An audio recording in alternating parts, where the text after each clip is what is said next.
Bienvenidos una vez más a El Comentario, un programa realizado por Agustín Sancho Cubero. Este programa está disponible en YouTube y en las principales plataformas de podcasts. No te olvides de suscribirte, es gratis. A continuación empezamos el programa. La desaparición de la Unión Soviética fue uno de los acontecimientos más trascendentales del siglo XX, un suceso que no solo transformó el mapa político del mundo, sino también las estructuras económicas, sociales y culturales de millones de personas. Su caída en 1991 marcó el fin de una era dominada por la confrontación entre dos sistemas ideológicos irreconciliables, el capitalismo y el comunismo. La URSS, que había nacido en 1922 como un ambicioso proyecto revolucionario basado en los principios del marxismo-leninismo, terminó desmoronándose bajo el peso de sus propias contradicciones internas, sus errores políticos y económicos, y una presión internacional cada vez más insostenible. Lo que en sus primeros años se presentó como una alternativa al orden burgués y capitalista, acabó convirtiéndose en un régimen burocrático, autoritario y económicamente ineficiente. Para entender la desaparición de la URSS, hay que remontarse a las décadas anteriores a su colapso. Durante gran parte del siglo XX, la Unión Soviética fue una superpotencia que competía con Estados Unidos por la hegemonía mundial. Desde la victoria en la Segunda Guerra Mundial, Moscú consolidó su influencia sobre Europa del Este e impuso gobiernos comunistas en países como Polonia, Hungría, Checoslovaquia, Rumanía y Alemania Oriental. Sin embargo, esta expansión también generó tensiones internas y externas. La represión de las revoluciones de Hungría en 1956 y de Checoslovaquia en 1968 mostró que el control soviético se sostenía más por la fuerza que por la adhesión popular. El sistema político basado en un solo partido, el control absoluto de los medios y la falta de libertades fueron erosionando la confianza de la ciudadanía. En el terreno económico, la URSS logró avances espectaculares en sus primeras décadas. Industrialización acelerada, victoria sobre el nazismo, desarrollo científico y militar, y una red de servicios sociales que garantizaba empleo y educación. Pero a partir de los años 60, las deficiencias estructurales del sistema planificado se hicieron evidentes. La economía centralizada no supo adaptarse a los cambios tecnológicos ni a las nuevas formas de productividad. La escasez de bienes de consumo, la ineficiencia de las fábricas estatales y la corrupción administrativa se volvieron endémicas. El ciudadano soviético podía tener educación gratuita y trabajo asegurado, pero carecía de libertad para elegir, viajar o incluso expresar sus frustraciones. La economía funcionaba sobre la base de la obediencia, no de la innovación. Durante el liderazgo de Leonid Brezhnev, la URSS alcanzó un aparente equilibrio que muchos historiadores denominan el estancamiento. Era una época de estabilidad superficial, pero de profunda decadencia interna. El sistema seguía funcionando, aunque cada vez con menos energía y más rutina. El gasto militar aumentaba sin cesar, impulsado por la carrera armamentística con Estados Unidos, mientras que la calidad de vida de la población se estancaba. En los años 80, con la llegada de Ronald Reagan a la presidencia de Estados Unidos y la escalada de la Guerra Fría, la presión sobre la economía soviética se intensificó.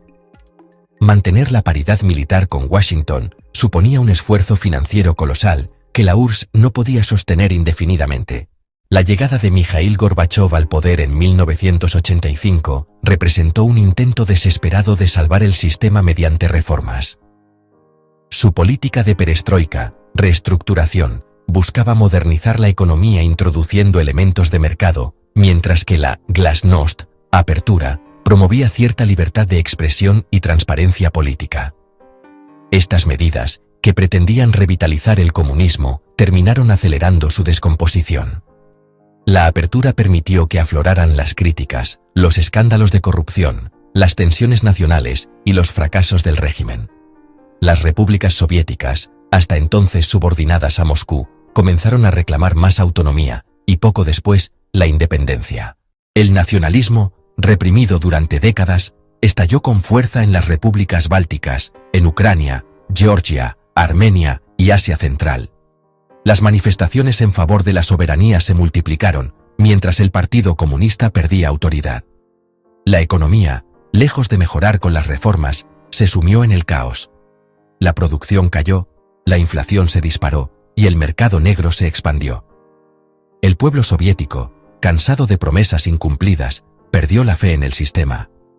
En 1989, la caída del muro de Berlín simbolizó el fin del dominio soviético en Europa del Este y marcó un punto de no retorno.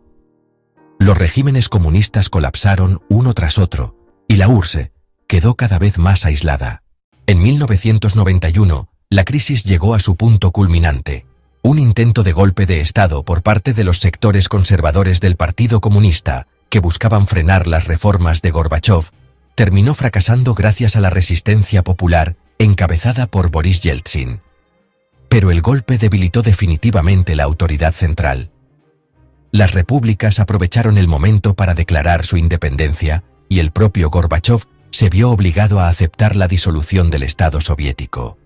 El 25 de diciembre de 1991, la bandera roja con la hoz y el martillo fue arriada del Kremlin y reemplazada por la tricolor rusa. La Unión de Repúblicas Socialistas Soviéticas dejaba de existir oficialmente. Las consecuencias fueron inmensas. Rusia heredó el asiento en el Consejo de Seguridad de la ONU y el arsenal nuclear, pero también una economía devastada, una sociedad desmoralizada y un sistema político en ruinas. Las demás repúblicas iniciaron caminos propios, algunos hacia la democracia, otros hacia el autoritarismo. Millones de personas se vieron súbitamente separadas por fronteras nuevas, enfrentadas a la pobreza y a la incertidumbre. La desaparición de la URSS también alteró el equilibrio mundial. Estados Unidos quedó como la única superpotencia. El capitalismo se impuso como modelo global, y el mundo entró en una nueva etapa de hegemonía occidental. Sin embargo, el final de la URSS no significó el fin de sus fantasmas. En Rusia, la nostalgia por la estabilidad soviética sigue viva en amplios sectores de la población, que asocian aquel tiempo con seguridad social, orgullo nacional y orden. El trauma de los años 90, con privatizaciones salvajes, corrupción masiva y pobreza generalizada, reforzó esa visión. El legado soviético continúa pesando sobre la identidad rusa y sobre la política internacional.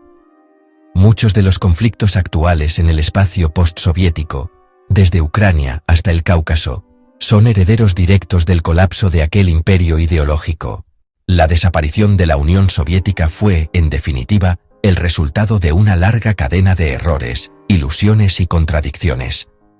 Fue el final de un experimento que pretendía construir una sociedad sin clases y acabó creando una casta privilegiada de burócratas y un pueblo sometido. Pero también fue una lección histórica sobre los límites del poder autoritario y la necesidad de libertad individual. La URSS nació prometiendo emancipación y justicia, murió ahogada por su propio control. Su caída cambió el curso de la historia moderna y dejó una huella indeleble en la memoria colectiva de la humanidad. Hasta aquí esta edición del programa del comentario, un programa realizado por Agustín Sancho Cubero. Este programa está disponible en YouTube y en las principales plataformas de podcasts. Hasta la próxima edición del programa. Muchas gracias. Dirección y realización Agustín Sancho Cubero.